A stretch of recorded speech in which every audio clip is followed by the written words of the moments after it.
Bonjour à tous, bienvenue sur le podcast Becoming Yourself. Aujourd'hui, j'ai le plaisir de recevoir Lorraine Huneau. Lorraine vient nous parler de numérologie. À partir de votre date de naissance et vos noms et prénoms, elle vous dévoile votre personnalité. Je ne vous en dis pas plus, installez-vous confortablement et je vous souhaite une bonne découverte.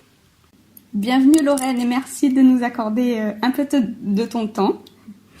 Je suis toute excitée d'avoir cette conversation avec toi. Les auditeurs vont reconnaître ton accent, mais est-ce que tu veux bien nous dire où tu habites? Je demeure au Québec, à Otterburn Park, mais au Québec, Canada. Ça fait que je suis venue au monde ici.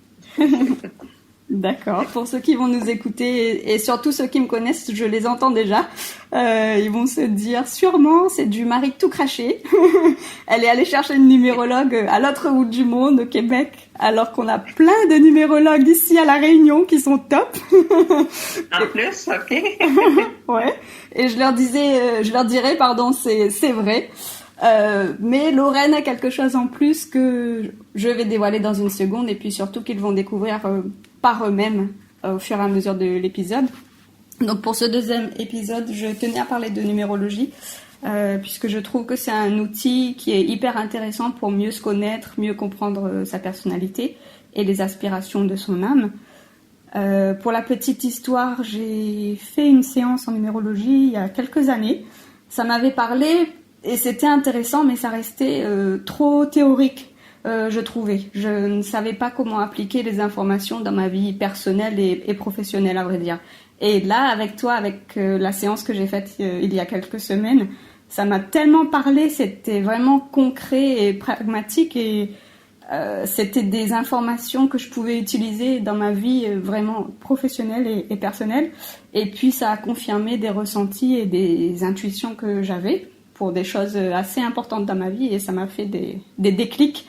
C'est pour ces raisons que j'ai tenu à t'interviewer toi et parce qu'on ressent bien que tu es passionnée et experte dans ce que tu fais. Et la cerise sur le gâteau, c'est que tu es médium, il me semble, parce que je sentais bien durant la séance qu'il y avait des informations que tu allais chercher plus loin que les chiffres, que tu arrivais à... on va dire, aller capter les informations dans le champ d'énergie de la personne. Voilà. Tu me dis si je me trompe ou pas? Non, ça va très bien. Non, c'est sûr que je canalise aussi. C'est clair, quand je fais de la numérologie, je canalise les chiffres, la profondeur des chiffres, mais aussi je canalise le champ d'énergie de la personne. C'est pour ça que la numérologie, pour chaque personne, c'est tellement unique, c'est tellement différent. Et plus une personne est ouverte, plus une personne est réceptive, mais plus elle me donne accès aussi à rentrer beaucoup plus loin dans sa vibration. Puis ces chiffres vont me parler encore plus aussi. Mm-hmm. Fait que c'est ça qui est intéressant parce que les chiffres ont beaucoup de degrés de profondeur. OK? Fait que la personne qui ne connaît absolument rien, déjà la numérologie peut lui parler ou elle va essayer de l'analyser. Mais la personne qui est plus réceptive, ben, elle me donne accès à aller voir avec les chiffres encore plus en profondeur à qui elle est, puis aller voir les messages que j'ai pour elle aussi, puis d'emmener du concret. Pour moi, la numérologie, c'est très concret, c'est très pratique aussi, c'est pour vraiment ouvrir des portes à la personne, c'est pour l'inviter à passer à l'action, un peu comme tu es en train de faire. Fait que c'est vraiment... pour moi, c'est ça la numérologie, c'est pas juste de dire des choses, mais c'est d'amener la personne dans ses chiffres à les mettre en action, à les mettre en mouvement. Il me semble que ça fait plus de 33 ans que tu es numérologue. Est-ce que tu veux bien nous raconter un peu ton parcours, ce qui t'a amené à pratiquer la numérologie? C'est une amie qui m'avait parlé d'aller faire une fin de semaine en numérologie. J'ai toujours été attirée par l'astrologie. Je suis scorpion déjà, fait que déjà le scorpion est souvent ouvert à ça, aux sciences occultes et tout ça. J'ai toujours été attirée par la réincarnation. J'étais adolescente, puis je canalisais déjà des choses, mais à l'époque, je ne savais pas. Et c'est une amie qui m'invite à faire une formation en numérologie. C'était 4 fins de semaine. Et durant les 4 fins de semaine, j'étais malade, mais vraiment très malade. parce que les chiffres me parlaient tellement, on me disait tellement qui j'étais, Mhm. et jamais de ma vie j'avais entendu ça. Fait que ça a réveillé vraiment, c'est comme si mon corps était malade, grosse fièvre, de migraine, vomir et tout ça. Ah oui. Parce que c'est comme si mon corps se réveillait à capter ce que je savais. Parce que oui, ça fait 33 ans dans cette vie-ci que je fais de la numérologie, mais j'ai déjà fait de la numérologie dans des vies passées, ça je le sais. Intéressant. J'ai déjà fait des guérisons, j'ai déjà fait des choses, fait que je le sais. Mais cette formation-là, c'était 4 fins de semaine tout simplement. Puis j'étais un peu tombée comme Astérix, je suis tombée dans la potion magique. Je suis encore porteuse de cette potion magique-là. Pour moi, les chiffres, c'est fantastique. J'ai ça, j'ai vibre. C'est vraiment une grande connaissance que tout le monde devrait avoir accès. Oui. Fait que c'est pour ça qu'après ça, j'ai commencé à en parler. Là, tout le monde m'a dit, t'en parles tellement, t'es tellement passionné. Pourquoi tu l'enseignes pas? Puis j'ai commencé à écrire mes cours, parce que j'avais pas grande référence. Même le professeur à l'époque me disait qu'il n'y avait pas de livre. En tout cas, j'ai commencé à fouiller, puis j'ai découvert beaucoup de choses. D'accord. J'ai écrit une formation, j'avais 3 bébés, j'ai écrit une formation de nuit sur une dactylo à l'époque. Ah oui, tu étais vraiment très, très motivée et passionnée déjà. Ouais. Oui, déjà. Vraiment. Fait que, et après ça, les gens, mais c'est sûr, c'est sûr qu'avec la technologie et tout ça, ça a avancé beaucoup. Là. Mm-hmm. Mais c'est ça, j'enseigne la numérologie aussi, mais je l'enseigne avec comment vivre chacun de nos chiffres. Comme le 1, c'est aussi le magicien, c'est le chef, c'est le leader. Mm-hmm. Je le fais vibrer quand je l'enseigne ou quand j'en parle. Fait que c'est pour ça. Fait que ça a été mes débuts. J'ai jamais arrêté. Je suis encore passionnée. Oui, on le ressent déjà dans le discours, oui, complètement. C'était vraiment, tu as découvert quelque chose et là, tu pouvais plus revenir en arrière. Tu pouvais pas te dire à ce moment-là que tu allais pas devenir numérologue. C'était impossible. Enfin, ton corps, déjà, comment il a réagi, c'était impressionnant. Oui, mais je ne pouvais absolument pas revenir en arrière. C'était même pas disciple. C'était tellement fort que ce qui se passait. C'est comme si mon canal s'était ouvert à ce moment-là. Mm-hmm. Déjà, j'avais 1 an plus tôt fait certaines démarches, puis au niveau énergétique, puis c'est comme si mon corps était en train vraiment d'ouvrir les portes à la canalisation, à retrouver la connaissance dont j'étais porteuse, à retrouver qui j'étais, à retrouver mon je suis. Mm-hmm. Donc, à partir de là, je me suis même pas dit, je suis numérologue, ça, c'était même pas dans mes mots, c'était, les chiffres faisaient partie de moi, je sais pas comment te dire, mais les chiffres faisaient partie intégrante de mon être. Mm. Et je les captais, et dès que j'ai appris d'où ça venait, de Pythagore et tout ça, c'est comme si je me suis retrouvée dans des classes anciennes, je me suis retrouvée dans des temps, dans d'autres temps. Mm. Et c'est pour ça que ça a été vraiment, vraiment fantastique. Oui, je comprends ce que tu veux dire. J'ai fait quelques recherches pour préparer l'interview et c'est vrai que j'ai découvert que les prêtres égyptiens parlaient déjà de mathématiques sacrées et que Pythagore avait été auprès d'eux pour se former. Et ensuite, lui, grâce à ses études aussi, il a conclu, alors je lis mes notes pour pas dire de bêtises, grâce à ses études, il dit « L'harmonie de l'univers est contenue dans les nombres et tout est nombre ». Et pour lui, la science des nombres, c'est celle des forces vivantes, des facultés divines en action. Et il joue un rôle essentiel. Et puis avec toutes les avancées, aujourd'hui, on connaît les vibrations. On comprend bien que chaque chiffre porte une vibration et c'est ce que toi, tu décris dans ton ressenti, en fait. J'imagine que c'est comme une énergie, en fait, pour chaque chiffre qui est différente. C'est une énergie pour chaque chiffre et chaque chiffre a son degré de profondeur. Mm. C'est ça qui est intéressant. C'est que chaque chiffre est un mystère en soi. Et chaque chiffre est porteur de l'univers. Okay? Mm. Donc, c'est pour ça que plus j'étudie les chiffres, plus je parle de numérologie, plus je fais de la numérologie, plus je découvre des choses tout le temps. Parce que la numérologie, c'est un enseignement infini. Les chiffres, l'univers est bâti sur les nombres. Et c'est que il y a des niveaux de profondeur dans l'univers qu'on n'a pas encore capté. C'est infini, qu'est-ce qui est là. Et c'est pour ça que chaque personne qui apprend sur elle-même découvre un premier degré de ça réveille certaines choses. Comme moi, ça avait réveillé tout mon canal. Ouais. Mais pour d'autres, ça fait juste des pop-up. Il y a des gens qui m'écrivent ou qui me disent, gars, j'écoute encore la cassette que tu as faite depuis tant d'années. Et aujourd'hui, je comprends ce que tu m'as dit ou ça fait encore sens. Oui. Fait que c'est ça qui est intéressant.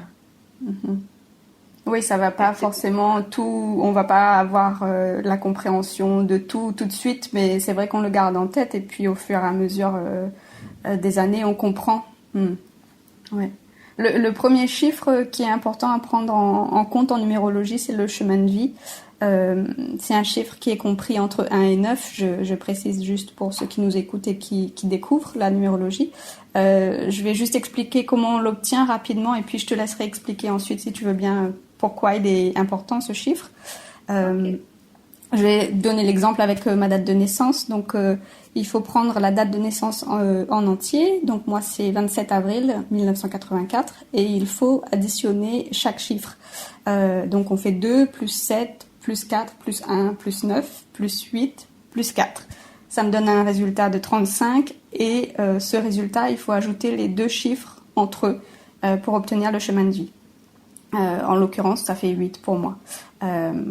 Est-ce que tu veux bien nous dire à quoi correspond le chemin de vie? Et peut-être après, on ira, si tu veux bien, décrire un petit peu chacun des chiffres dans les grandes lignes. Mais peut-être déjà à quoi il correspond. OK. Je vais juste faire une petite rectification. Ton calcul, il est bon. D'accord. Et moi, je ne le calcule pas comme ça. Il y a différentes façons de le calculer. OK. C'est pour ça que moi, dans les chiffres, quand je l'ai étudié, on disait qu'on n'était pas rendu encore au 35. Tu as Dan Millman qui peut être arrivé au 35. Mais moi, quand je suis arrivée dans tes chiffres, je pense que je suis arrivée au 8 peu. Parce que moi, je vais chercher le 27 au plus petit chiffre, le mois de naissance et l'année de naissance au plus petit chiffre, qui me donne un total, comment la personne se vit au quotidien. Et après ça, je vais prendre la date, l'année, plus le jour, plus le mois, à la verticale. Et ça me donne le retour à la lumière. OK? Donc, ça amène d'autres choses aussi.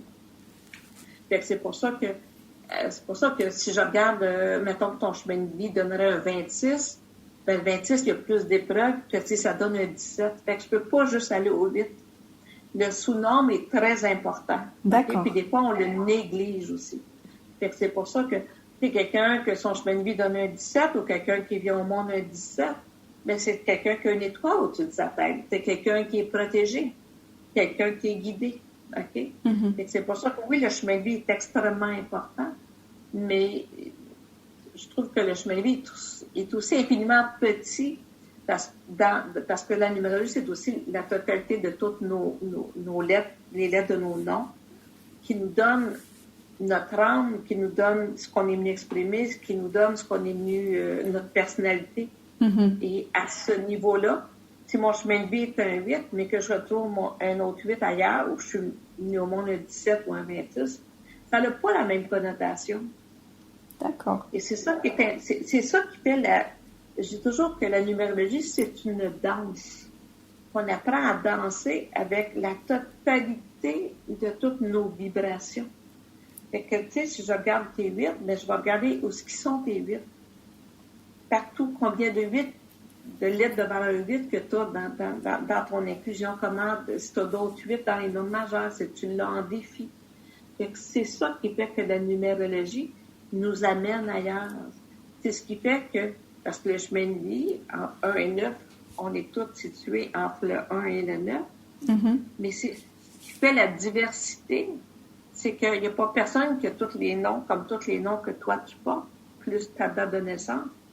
Fais ton unicité. Fais que toi, tu es Marie.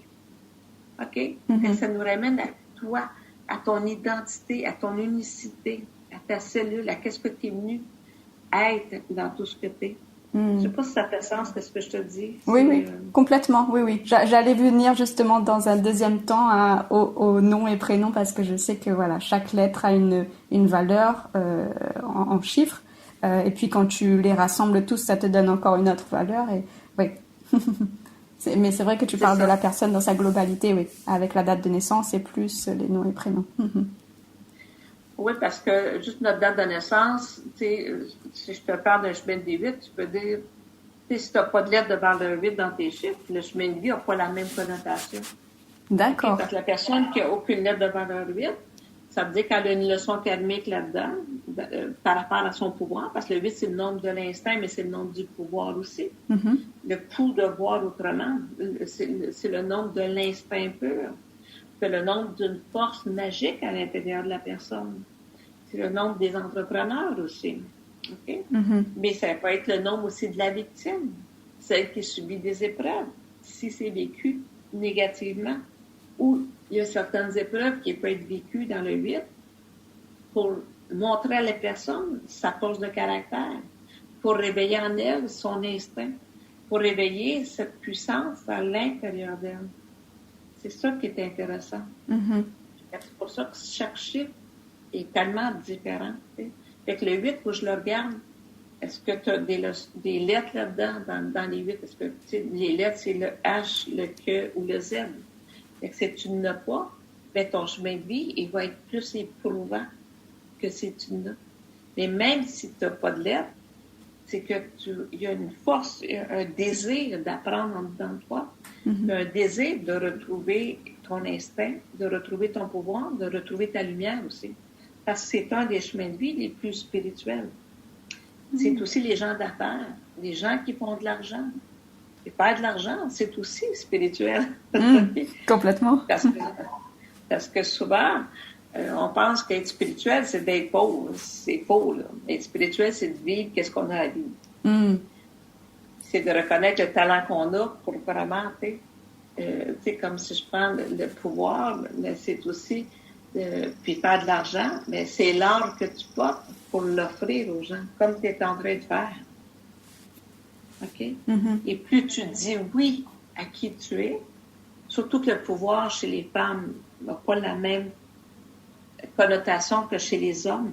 La femme a plus de difficultés à prendre son pouvoir, même si elle a un instinct incroyable. Ça ne veut pas dire qu'elle l'utilise ou qu'elle s'en sert pour elle. Souvent, la femme s'en sert pour aider tout le monde, sauf elle. Complètement. Okay. Ouais, typiquement féminin. Ben, c'est ça. C'est un nombre très, très féminin. C'est un nombre très puissant, le 8. C'est un nombre qui est connecté avec la Terre, qui est connecté avec des forces d'ancrage. C'est pour ça que souvent, les chemins du 8 vont faire de l'argent parce qu'ils ont toutes les idées, ils canalisent, ils sont tellement connectés avec la Terre. Et plus tu es connecté avec la Terre, plus tu es connecté avec le ciel, plus tu es connecté avec l'inspiration. Et plus ça va t'emmener loin. Fait que c'est pour ça que, tu sais, fait que c'est des idées, là, notre petit mental, notre petite tête est très infiniment petite par rapport à la grandeur du 8 ou par rapport à la grandeur de qui on est. C'est comme ça qu'il faut que les chiffres parlent aussi. Tu disais que le 8, c'est un chiffre féminin. Est-ce que ça veut dire que ça nous influence quelque part si on a plus de chiffres féminins dans notre thème, on va dire, en numérologie, dans tous les chiffres qui nous constituent, ou si on a plus de chiffres masculins? Est-ce que ça influence notre personnalité? Parce que les chiffres pairs, il me semble, sont féminins et chiffres impairs masculins. Oui, exactement. Fait que c'est clair que oui.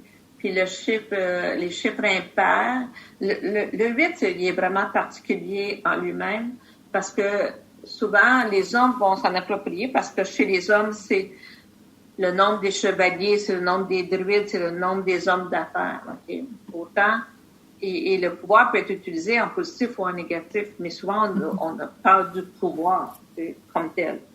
Mais le pouvoir, normalement, c'est pas d'écraser les autres, c'est pas de dominer le pouvoir, c'est aussi de reconnaître le pouvoir en chaque personne pour emmener chaque personne dans qui elle est. Okay? C'est ça aussi le chemin de vie. Fait que ceux qui bâtissent une entreprise puis qui en font vraiment quelque chose de grand, c'est ceux qui sont capables de s'entourer des personnes qui ont beaucoup d'instinct, qui ont beaucoup de connaissances, et qui vont les emmener plus loin aussi. Parce que le 8, lui, il a l'idée, puis son idée va attirer. C'est un pouvoir d'attraction, c'est un pouvoir magnétique. Et puis le féminin en lui-même, il est très magnétique, mais le danger du féminin, c'est l'inertie. Parce que vu que c'est un nombre qui est plus, les nombres féminins sont négatifs, souvent, il amène plus une passivité et une obéissance aux règles plus sociales plutôt que de passer à l'action. C'est pour ça que beaucoup de femmes qui ont des chemins de vie vite ont vécu des grosses épreuves. Et quand elles disent « je ne serai plus jamais une victime et je ne serai plus jamais abusée », c'est incroyable ce que les femmes vont créer. Et la même affaire chez les hommes, mais l'homme a plus de facilité parce que déjà, on vit dans un monde où l'homme a eu le pouvoir plus facilement que les femmes. Il fut d'autres époques dans les Amazones et tout ça, là, mais ça, c'est d'autres époques. Et le féminin a plus de difficultés à passer à l'action. Et plus la personne a des nombres féminins, ça dépend de l'équilibre. C'est pour ça que je te dis que c'est vraiment une danse. Mais souvent, s'il y a trop de féminin, comme quelqu'un qui a trop de 2, ben, la personne hésite. Je le fais-tu pas? Tu sais, c'est comme... Fait que c'est pour ça. D'accord. Est-ce qu'on peut voir très rapidement peut-être les grandes lignes des différents chemins de vie de 1 à 9, mais de façon concise, pour donner un avant-goût à ceux qui nous écoutent, étant donné qu'on a pas mal parlé du 8, si tu es d'accord. Ben, le 1, le chemin de vie 1, c'est le chemin de vie de devenir un leader. Okay? Encore là, chaque chiffre, chaque chemin de vie, qu'il soit dans le féminin ou dans le masculin, il est différent. Le 1, c'est déjà, oui, c'est un nombre masculin très fort. Okay? Le 1, c'est le magicien. C'est la personne qui doit foncer, qui doit devenir un leader, qui doit être un chef. Mais si son chemin de vie 1 provient d'un 19, c'est la personne qui a pu faire abus de pouvoir ou qui a fait abus de pouvoir. Donc, elle peut n'avoir pas de pouvoir. Okay? Et c'est pour ça qu'il faut regarder ça. Le 1, c'est la personne qui veut créer, qui veut ouvrir le chemin, qui doit avancer seule, sans l'influence des autres. OK? Fait que le 1, c'est vraiment ça. Fait que s'il provient d'un 19, s'il provient d'un 10, le 10, c'est la personne qui est souvent enfermée dans le passé. Elle suit les règles du passé, puis elle a peur d'avancer. Mais je me dis, il faut que j'avance. Même si j'ai tout à défricher, je dois avancer. Et je dois me faire absolument confiance. Fait que le 1 doit être connecté avec son ventre, avec ses tripes, pour dire j'ose avancer et faire ce que je dois faire. Okay? Donc, c'est le créateur. C'est une forme de leadership, bien différent du 8, mais c'est une forme de leadership aussi. Intéressant, tout ça seulement avec le chemin de vie. On n'a pas encore regardé les autres chiffres de la personne et ça nous donne déjà beaucoup d'informations, je trouve. C'est pour ça que j'adore. Oui, puis je t'ai même pas parlé combien de lettres de valeur 1. Si la personne elle a 2 lettres de valeur 1 ou si elle en a 7, c'est pas du tout la même affaire. Fait que tu comprends-tu? C'est un infini, là, la numérologie. Fait que... Oui, ça contient beaucoup d'informations. Oui. Je te laisse continuer avec les autres chiffres, s'il te plaît, si tu veux bien. Au niveau du 2, ben le 2, je dis, je suis 2, je suis double. OK, fait que j'achète en double. J'ai un mari puis un amant. Ou j'ai une femme et une maîtresse.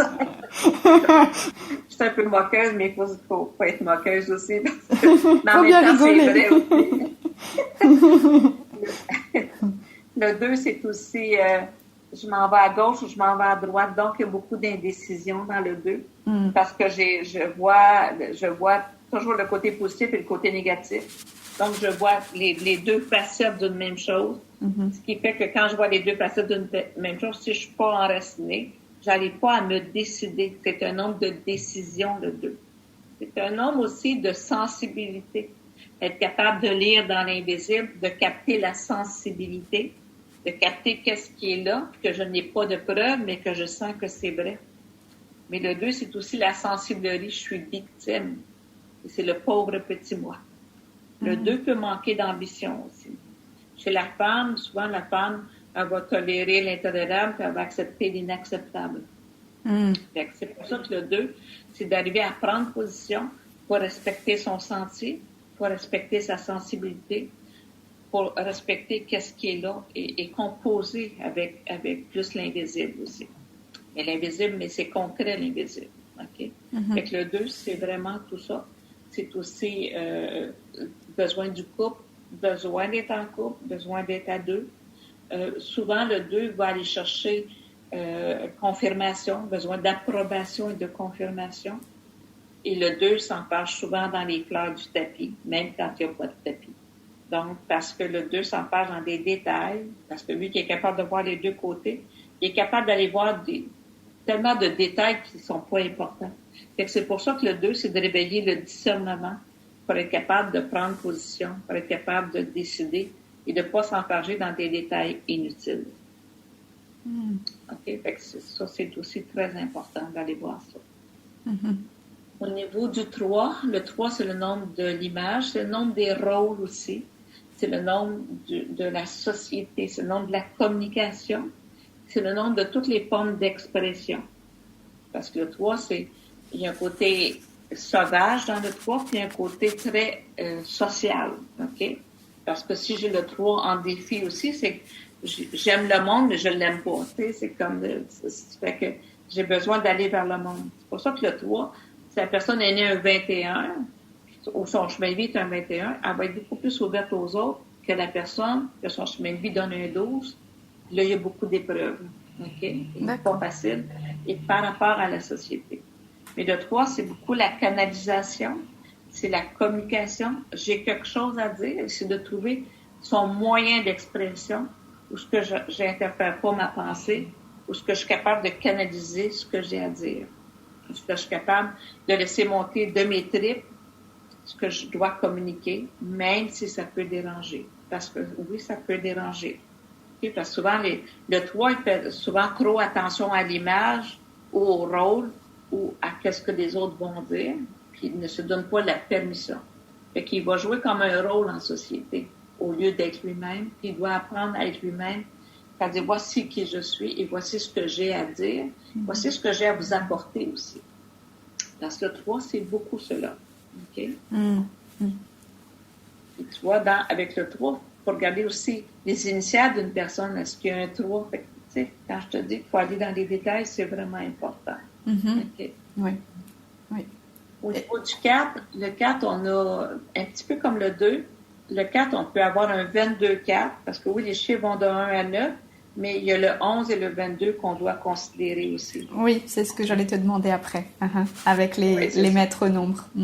Les maîtres nombres. C'est pour ça que moi, je vois jamais au plus petit nombre, je vois toujours, tu sais, comme, si ça arrête au 16, ça arrête au 25, tu sais, fait que d'aller au nombre précédent. Parce que c'est lui qui va définir plus le chemin de vie. D'accord. C'est ça qui est important.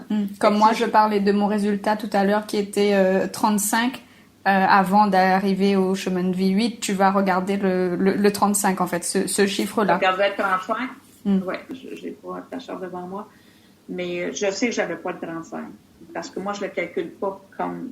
Ah oui. Puis je calcule la date au plus petit nombre, comme le 27, je vais prendre le 9, je ne prendrai pas le... Mais je vais les prendre au plus petit nombre. Ça ne donne pas du tout la même affaire. Ah oui, d'accord. Tu vois, c'est pour ça que c'est bien d'en parler avec toi, parce que quand on regarde vite fait sur le web et qu'on regarde comment calculer son chemin de vie, c'est ça qui est donné en fait. On a juste le calcul de chaque chiffre de la date de naissance qui doit être additionné, et puis parfois ça nous parle absolument pas, c'est tellement vague. Donc voilà, c'est bien d'en discuter avec une experte. Oui, mais c'est pour ça, parce qu'il y a quand même beaucoup de livres qui vont parler justement des détails que je donne, parce qu'il faut aller les chercher, mais c'est pas tout le monde qui en parle. Okay? Fait que ça, mais c'est important d'aller voir ça aussi. Fait que, je reviens au 4. Le 4, c'est le nombre de la base. Hein? La société est bâtie sur le 4. C'est la maison, c'est la terre, le 4. C'est l'empereur dans le tarot. Parce que souvent, on va faire la numérologie. Moi, je vais aussi aller chercher la lame de tarot correspondante. Parce que ça parle tout, hein, c'est tout interrelié. Fait que c'est ça qui est important de voir. Fait que le 4, c'est rare qu'on ait un 4 pur. Plus depuis les années 2000, les enfants ont plus de 4 peurs. Le 4, c'est la personne qui veut bâtir, c'est la personne qui veut construire, mais il y a beaucoup de peurs dans le 4. Fait que le 4, c'est d'aller chercher toutes les ressources pour affronter ses peurs. C'est d'accepter l'incarnation, c'est le nombre de l'incarnation. Si j'arrive au 22, ben c'est que j'ai traversé toutes les épreuves, que je peux être assez fou, assez folle pour pouvoir avancer en faisant totalement confiance en la vie. OK? Parce que le 22, c'est les visionnaires, les visionnaires, ceux qui veulent bâtir, mais puis c'est plus concret qu'un 2. Hein? Le 4 a besoin de concret. Le 2, il y a beaucoup d'imagination, beaucoup d'inspiration, mais des fois, il y en a trop qui ne passent pas à l'action. Le 4, lui, c'est celui qui passe plus à l'action. Parce que le 4 a besoin de concret, besoin de toucher la matière. Le 22, c'est des guérisseurs aussi. Il y a beaucoup de guérisseurs dans les 22. Beaucoup de thérapeutes aussi. Des gens visionnaires, des gens qui veulent bâtir, qui veulent aller plus loin. Mais le 4 doit traverser, c'est en lien avec le père. Okay? Le 1 et le 4, c'est en lien avec papa. Le 2 et le 6, c'est en lien avec maman aussi. Il faut regarder ces aspects-là aussi. Fait que le 4, c'est j'ai besoin d'être sécurisé pour avancer. Une fois que je suis sécure, je peux tout faire. Mais le 4 doit sortir de sa boîte carrée. C'est-à-dire que je fonctionne, tu sais, c'est souvent la personne qui peut avoir le même job pendant 25 ans. Mais il m'a donné peut-être que tu aurais pu ouvrir un plus grand. Okay? Donc, il faut que la boîte s'agrandisse. Okay? Il faut agrandir la maison. Pour avoir plus de pièces, plus d'exploration, si je peux dire. Okay? Mais le 4, on peut toujours compter sur un 4. C'est la personne, normalement, sur qui on peut compter. Puis, avec laquelle on peut bâtir aussi. En autant que la personne n'a pas trop peur, parce qu'il y a des chemins de vie qui ne sont pas nécessairement en harmonie. Hein? C'est ça aussi. Si je regarde le 5, c'est le nombre central. Hein? Il est vraiment central. Dans un jeu de tic-tac-toe, c'est le point central. Parce que les chiffres de 1 à 9, c'est un tic-tac-toe. OK, fait que le 5, c'est le nombre de la liberté, c'est le nombre du changement, c'est le nombre de la colonne vertébrale, c'est le nombre d'ouvrir aux opportunités, de sortir de l'inertie, mais c'est le nombre qui dépasse les peurs du 4 et qui dépasse la conformité du 6. Donc, c'est le nombre qui veut vivre, et souvent, qui est prêt à tout faire, qui est curieux, qui veut tout expérimenter, qui est un chercheur dans l'âme. Le danger, encore là, dans les nombres, des fois, si la personne, c'est un 14, mais c'est karmique. Elle peut arriver avec une petite paralysie ou un problème de santé chronique ou un problème avec le système nerveux. Fait que c'est toutes ces choses-là aussi qu'il faut regarder. Fait que si le chemin de vie est karmique ou pas. Fait que le 5, il peut être karmique. Fait que le 5, c'est d'ouvrir à sortir de prison, d'identifier ses prisons. Donc, c'est une prison mentale, c'est une prison émotionnelle. Je suis-tu dans une cage dorée que je ne veux pas sortir de là, même si je suis en prison? Fait que le 5, c'est d'ouvrir aux opportunités, c'est d'ouvrir à bien canaliser. C'est la personne qui a un grand champ magnétique, qui est capable de tout faire, qui peut tout faire aussi, parce qu'elle est là, elle peut tout expérimenter. Parce que souvent, les chemins de vie 5 vont changer. Ils peuvent changer carrément de carrière aux 2 ans ou aux 5 ans, ou dans la même carrière, aller chercher d'autres portes, aller ouvrir à d'autres avenues, à d'autres possibilités. Avec le 5, il y a une infinie de possibilités et la personne, elle va retomber sur ses pattes normalement. Okay? Parce que si ça n'ouvre pas la liberté, elle va se sentir en prison, elle peut tomber malade, puis ça peut avoir des répercussions sur la santé. Okay? Même ceux qui ne sont pas calmés. Souvent, le chemin de vie 5 est tellement à part de tout le monde que des fois, il se sent comme un enfant perdu, il n'y a pas de code de référence. Mais il est là pour sortir de tous les codes de référence. C'est ça qui est important de comprendre ici. OK. Le chemin de vie 6, c'est le chemin de vie de la société. C'est le chemin de vie du conformisme. C'est le chemin de vie des responsabilités. C'est le chemin de vie des religions et des dogmes. Les dogmes vont te garder dans la culpabilité. Ils vont te faire peur, puis ils vont te garder dans l'ignorance. Ils vont te faire sentir coupable, puis ils vont te garder dans l'ignorance. Le 6, c'est souvent les personnes qu'on peut faire sentir coupable ou qui vont vous faire sentir coupable. C'est des gens qui veulent contrôler. Il y a beaucoup de comptables dans le 6. Il y a beaucoup de gens qui sont dans les professions traditionnelles. Le 6, j'ai besoin d'être en sécurité. Le 6 qui n'est pas en sécurité, il ne va pas bien. Et donc, le 6, c'est aussi le lien avec maman. Donc, je ne veux pas être possédée, je ne veux pas posséder non plus, je ne veux pas contrôler. Fait que le 6, il est là pour prendre ses responsabilités, pour se respecter, pour ne plus appartenir à personne, parce que le 6 se sent responsable de la famille au complet. Souvent, c'est la personne qui va porter la famille, qui va être le rassembleur. C'est les traditions. C'est la personne qui reste pris dans ces traditions-là, dans qu'est-ce qui est là aussi. OK? Mais le 6, c'est beaucoup les religions, les religieux, OK? Donc, tout ce qui est là. Et c'est les professions traditionnelles. Il y a beaucoup de professeurs dans les 6, beaucoup des infirmières. Donc, c'est beaucoup en lien avec des professions de sacrifice, où ce que la personne a l'impression de tout faire.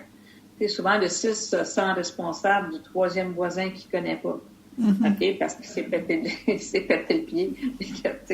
Fait que le 6 il est là pour se départir de ce qui lui appartient et de ce qui appartient aux autres. Okay? C'est intéressant.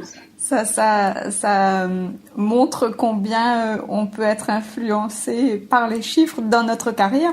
Et puis, combien ça serait intéressant pour des jeunes qui sont à l'adolescence, au lieu de se poser 1000 questions, qu'est-ce que je veux faire, d'aller étudier leur numérologie finalement, parce que ça leur donne des réponses. Et tout de suite, ils verront ce avec quoi ils seront alignés au final. Oui. J'ai fait de la numérologie de jeunes, justement, qui étaient en choix de carrière. Puis souvent, ce que je leur disais, c'était ce qu'ils ressentaient.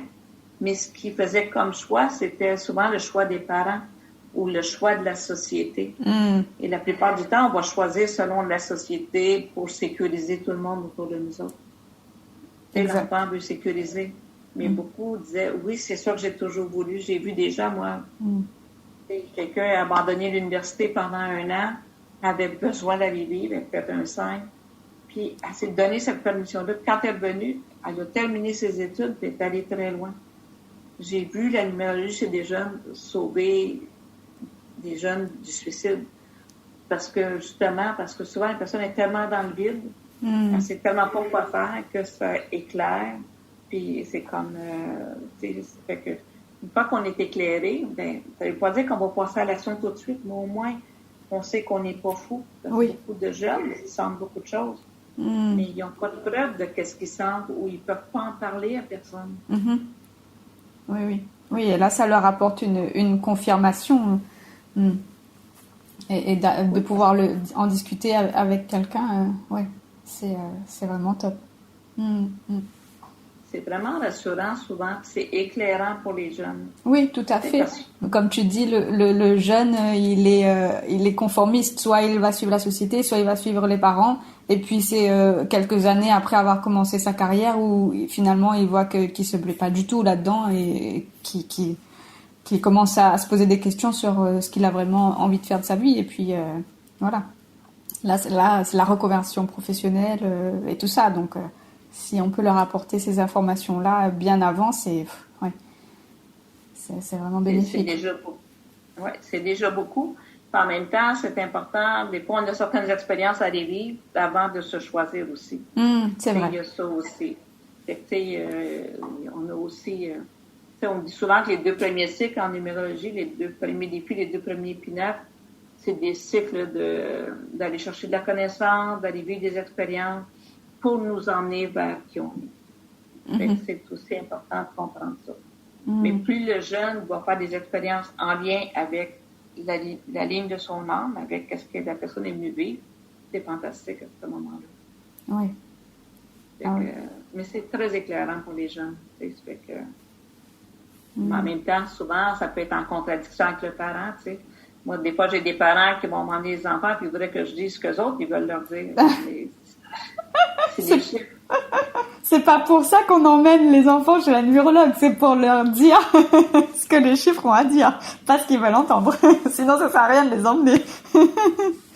Oui, mais souvent, ils pensent qu'on va dire comme eux autres. Parce que ça va être confirmé supposément par les chiffres. Non, oui. Ça prend beaucoup de diplomatie des fois. Oui, je pense bien. Ça doit pas être très facile, ouais. C'est sûr. C'est ça. Je te laisse continuer avec le 7 et le 9, étant donné qu'on a déjà pas mal abordé. Oui, c'est ça, on a parlé 8. beaucoup du 8, c'est ça. Le 7, c'est souvent le 7, il peut être aussi karmique. Le 7, c'est se prendre en main, c'est la confiance en soi, c'est beaucoup le mental. Le 7, c'est le nombre de la spiritualité. Donc, c'est l'esprit qui descend dans la matière. Il ne faut pas oublier ça. C'est l'esprit qui descend. Donc, le 7, il est à l'opposé du 6, parce que le 6, c'est les religions, les dogmes qui veulent asservir au monde. Parce que le 7, je veux être libéré. OK? Fait que le 7, c'est le nombre aussi, c'est peu écrit dans les livres, mais je l'ai observé au travers de ma pratique. C'est aussi le nombre de la polarité.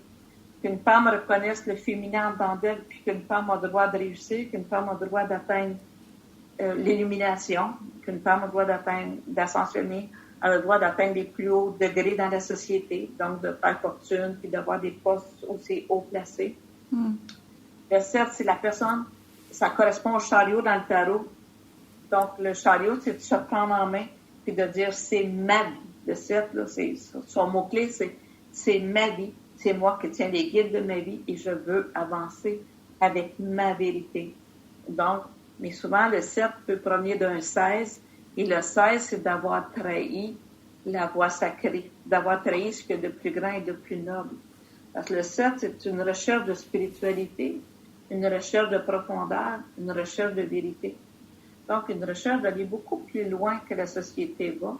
Mais si c'est un 16, je peux renier tout ça, puis aller être carrément très terre-à-terre, pragmatique, même dur. Les 7 peuvent être imbus d'eux-mêmes, surtout chez l'homme, comme s'ils se mettaient sur un piédestal pour ne pas se laisser atteindre par l'émotion, par la sensibilité et tout ça. Parce que c'est le mental qui veut tout contrôler.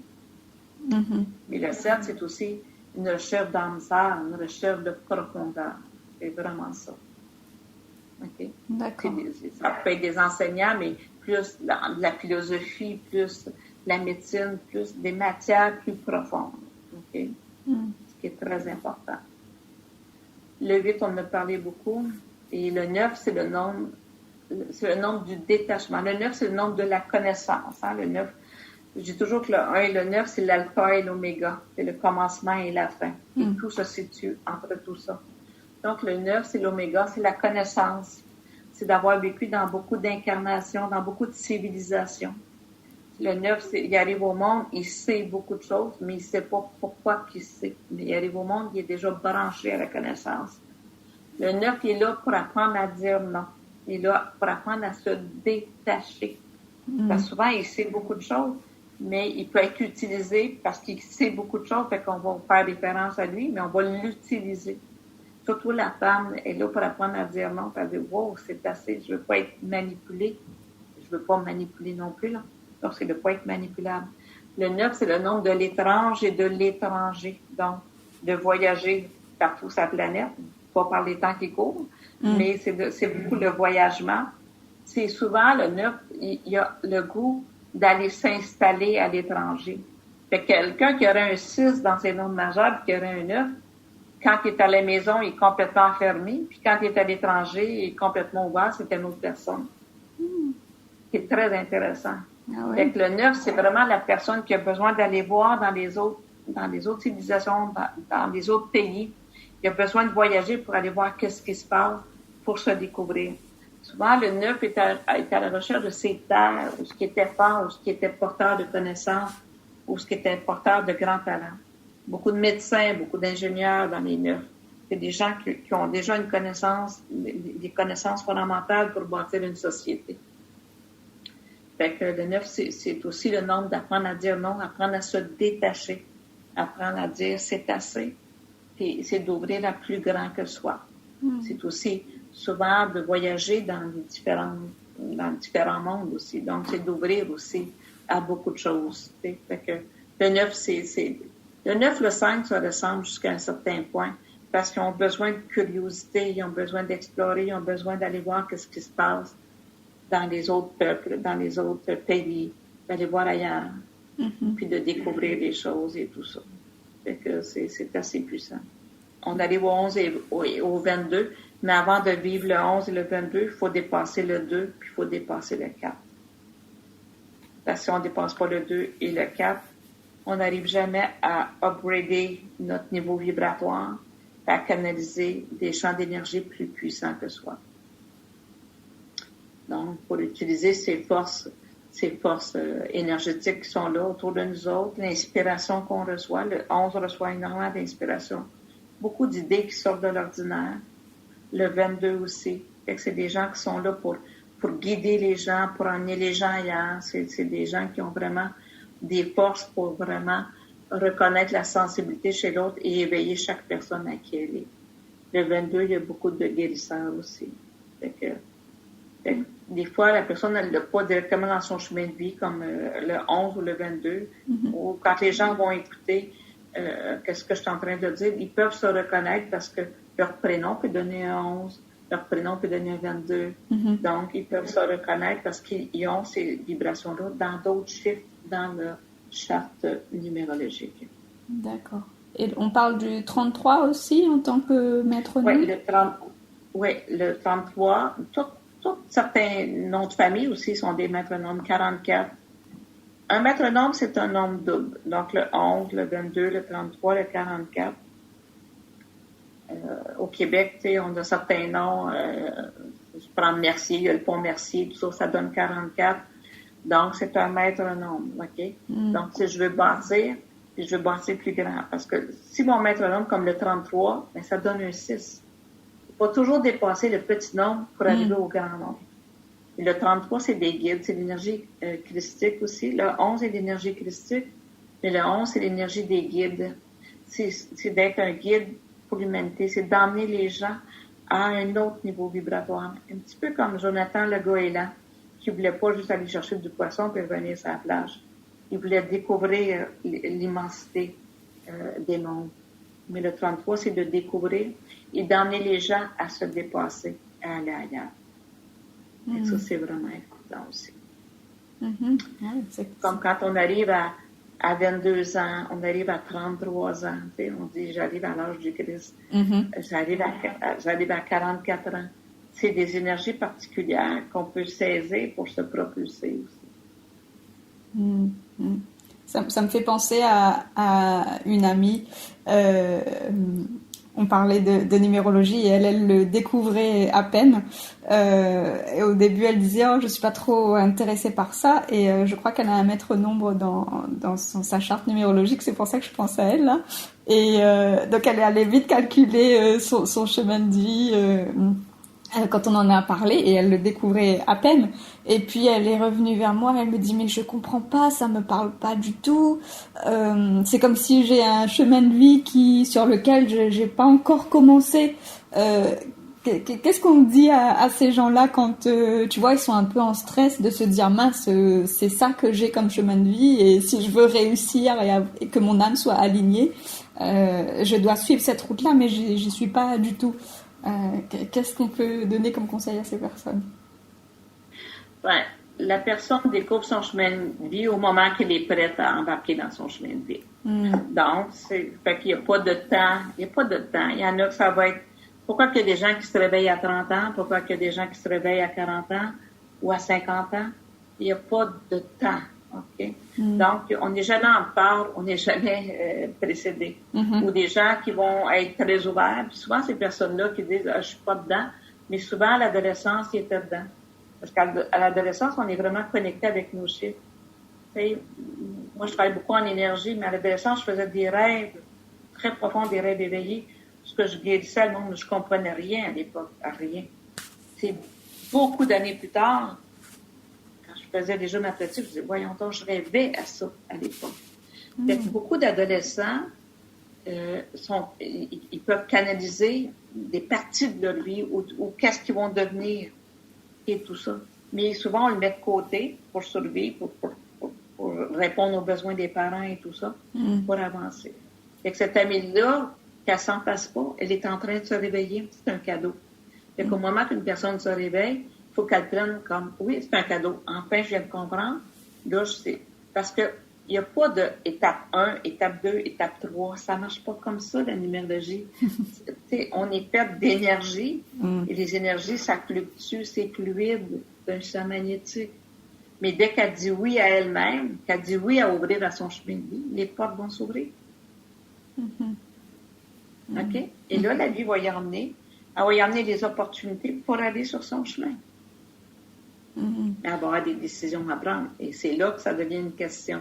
Est-ce que je prends la décision d'embarquer sur mon chemin, d'aller vers mon chemin, ou je reste dans une sécurité connue, même si c'est pas moi-même? Tout à fait. Oui, tout à fait. Est-ce qu'on peut parler peut-être des énergies de cette année, de l'année 2020, ce que tu en penses, parce qu'elle est quand même assez particulière, j'ai envie de dire.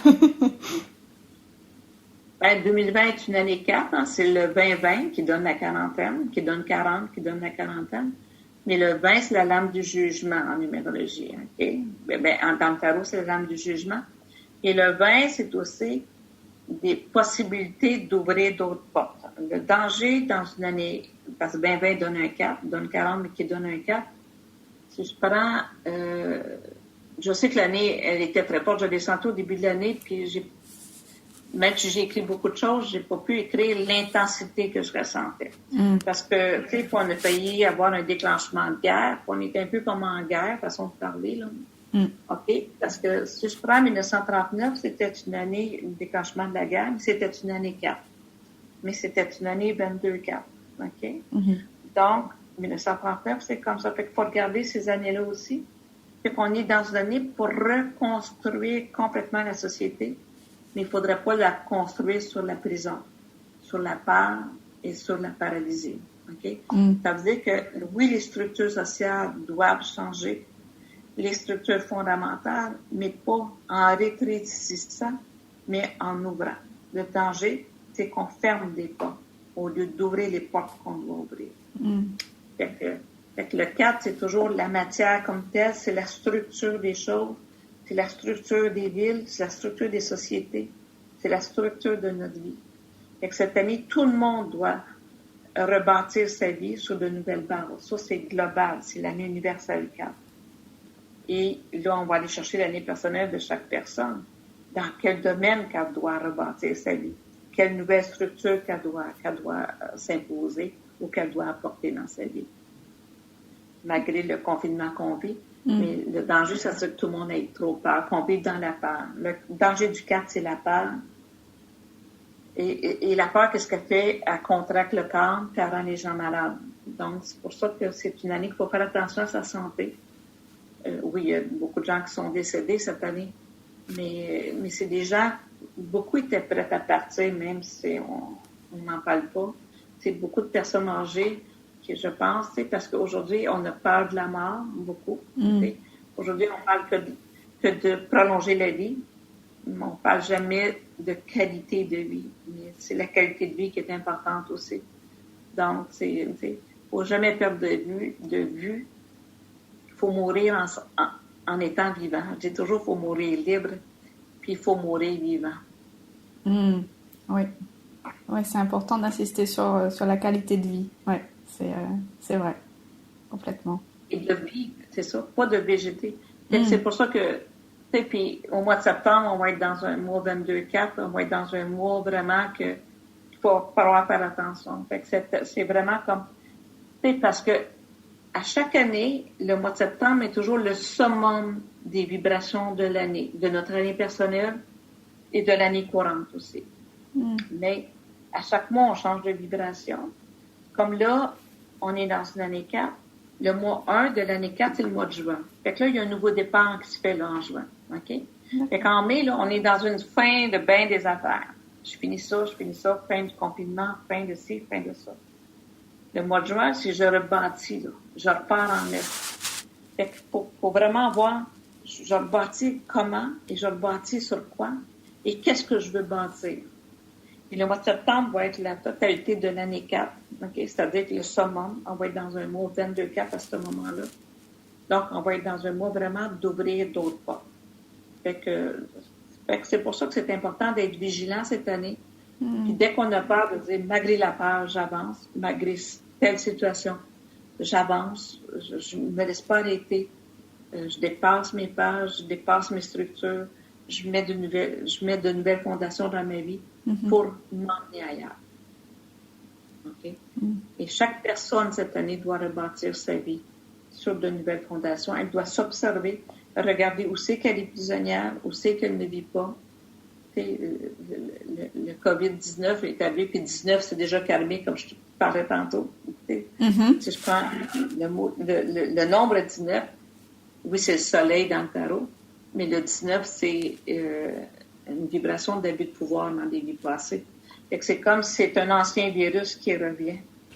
Mais il faut le nettoyer, ce virus-là, puis dire c'est assez. Pour que chaque personne retrouve son je suis, sa lumière et avancer. Mais c'est une restructuration de nos vies. Mais il ne faudrait pas fermer des portes. Il ne faudrait pas être confiné dans un endroit où on ne peut pas respirer. Intéressant. Je comprends mieux pourquoi ceux qui sont sensibles aux énergies, on ressent bien que cette année, ça dépote quand même. Ça, les énergies sont bien fortes. Très, très puissant, c'est ça. Puis, étant donné qu'on ressent, parce que dans une année 4, c'est qu'on ressent les autres. Mais on ne sait pas qu'on ressent les autres. Le 4, c'est un nombre féminin, mais qui fait qu'on ressent avec le corps. Fait que moi, si je vais juste à l'épicerie, les premières fois, là, au mois d'avril, là, je rentrais là, puis j'ai tout fait complètement. Là, j'ai tout fait carrément. Je chantais la peur de tout le monde. À un moment donné, je me suis dit, c'est-tu moi? Ou c'est... Et là, j'ai réalisé, parce que dès que je sortais de là, je respirais comme il faut. Mais je sentais la peur profonde des gens. Les gens tremblaient à l'intérieur d'eux autres. Fait que c'est important de comprendre qu'on est réceptif. Puis cette année, tout le monde perçoit son environnement, ressent plus son environnement, capte plus tout ce qui se passe autour. Et si on est conscient de ça, on va dire ça m'appartient pas, ça m'appartient pas. Et qu'est-ce qui m'appartient? Que du sens, qu'est-ce que je te dis? Ouais, complètement, oui, ça, c'est bon de l'entendre, ouais. Je pense que on est beaucoup à vouloir être rassuré sur ce point parce que c'est vrai que, on ressent les choses de façon beaucoup plus forte, en fait, ces temps-ci. Complètement. Oui, le 4, c'est concret, hein, fait qu'on le sent dans la matière, on le sent dans notre corps. Des fois, on ne comprend pas avec notre tête, là. Cette année, on ne comprend pas tout avec notre tête, là. Oui, mais c'est notre corps qui a les réponses. Cette année, c'est le corps qui a les réponses. Fait qu'il faut se pied à notre perception dans notre corps. Il faut se pied à comment notre corps réagit à tout ce qu'on entend, à tout ce qu'on voit, à tout ce qu'on ressent. Est-ce qu'on peut faire le parallèle justement avec nos vies où on peut ressentir qu'on a besoin de prendre des décisions, qu'on a besoin de changer des choses et puis qu'on le ressent vraiment dans notre corps, même si la tête, elle veut pas l'entendre? Est-ce qu'on peut faire le parallèle avec ça? On peut absolument faire le parallèle parce que cette année, on baigne de prime abord dans l'année universelle et ensuite dans notre année personnelle. Et dans notre année personnelle, on a la coloration. C'est ça qui est important. Mais cette année, tout le monde, la planète, l'univers, on change les structures à tous les niveaux. Et chaque personne doit se poser la question, quelle structure je dois changer pour devenir encore plus authentique, pour devenir encore plus vivante, pour devenir moi-même. Oui, on le ressent bien, oui, qu'on a des changements à faire cette année, même si c'est pas évident. Donc c'est bien que tu nous le confirmes. On va arriver à la fin de l'épisode, mais je voudrais te poser une question sur ce que tu fais en plus de la numérologie, parce que je sais que c'est qu'une partie des outils que tu utilises. Est-ce que tu veux bien nous dire un petit peu qu'est-ce que tu fais d'autre? Je fais beaucoup de choses. J'ai fait beaucoup de choses. Okay? J'ai donné des ateliers sur la colère. J'ai travaillé dans des centres de femmes, plus maltraitées, si tu veux. Je donne des ateliers sur la colère. J'enseigne la numérologie. Je travaille beaucoup en énergie parce que moi, je travaille avec la matière, avec le corps. Fait que quand je travaille en énergie, j'aide la personne à retrouver son pouvoir, à s'enraciner, puis à retrouver sa lumière, à retrouver son je suis, à vider sa tête pour que la personne puisse avancer. Fait que je travaille beaucoup à ce niveau-là. Je fais du coaching aussi, différentes formations en coaching d'affaires, coaching personnel pour aider chaque personne à avancer, puis à se retrouver, à faire des bons gestes et tout ça. C'est pas un coaching nécessairement, c'est pas traditionnel ce que je fais. Je fais rien de toute façon traditionnelle. Je pense bien. C'est ça. Je fais des cérémonies à la lune. Je travaille beaucoup avec le féminin sacré. Je travaille beaucoup à réveiller autant chez les femmes le féminin sacré que chez les hommes le masculin sacré. Parce qu'on a coupé beaucoup avec notre essence. Fait que je travaille beaucoup à ce niveau-là. Fait que je fais des cérémonies qui est vieille, qui est très âgée, puis qui amènent vraiment à se connecter avec notre instinct, qui réveille vraiment notre lumière et tout ça, qui nous connecte avec la Terre. Cette année, on doit se connecter avec la Terre. Tout le monde, dans l'année 4, on doit se connecter avec la Terre. Fait que si tu as la chance d'aller te promener sur le bord de l'eau, sur la Terre, tout le monde, on devrait sortir dehors, juste jouer dans la terre, jouer dans les plantes, avoir son jardin. Parce que c'est comme ça qu'on va refaire la paix avec notre essence. Et ça, c'est important cette année. Dans mon travail, je donne différentes formations. Je donne une formation qui s'appelle la Jérusalem intérieure, où je travaille avec les 12 signes du zodiaque, les 12 tribus. Je touche à tellement de choses, c'est très varié et c'est toutes des formations qui amènent un grand changement chez chaque personne. J'ai jamais donné par le web ou quoi que ce soit, là, mais avec qu'est-ce qui s'en vient, je ne sais pas encore. Mais ça serait des possibilités qui s'en viendraient. J'allais te demander. Oui. Le coaching et la Jérusalem intérieure, tu penses le proposer par Internet? Non, je le fais pas encore. Le coaching, oui, ça va. Je le fais par le Messenger, par le web. D'accord. Mais les formations, je n'ai pas commencé parce que moi, quand je fais mes formations, c'est très vivant. Je fais vivre les chiffres ou je fais vivre les vibrations. Fait que je ne sais pas encore par le web, là, encore là.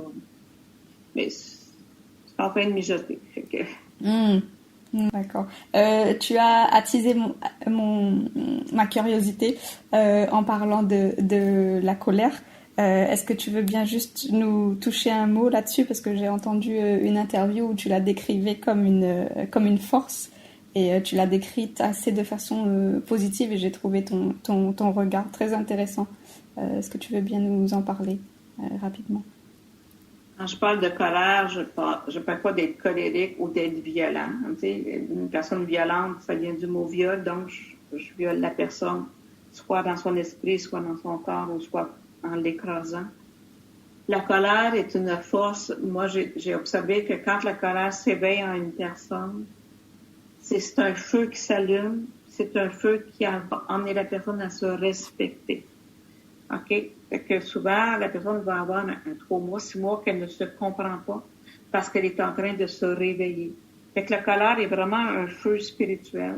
C'est un feu qui réveille une force fondamentale dans la personne pour la connecter avec sa terre, pour la connecter avec son essence, pour la connecter avec sa lumière.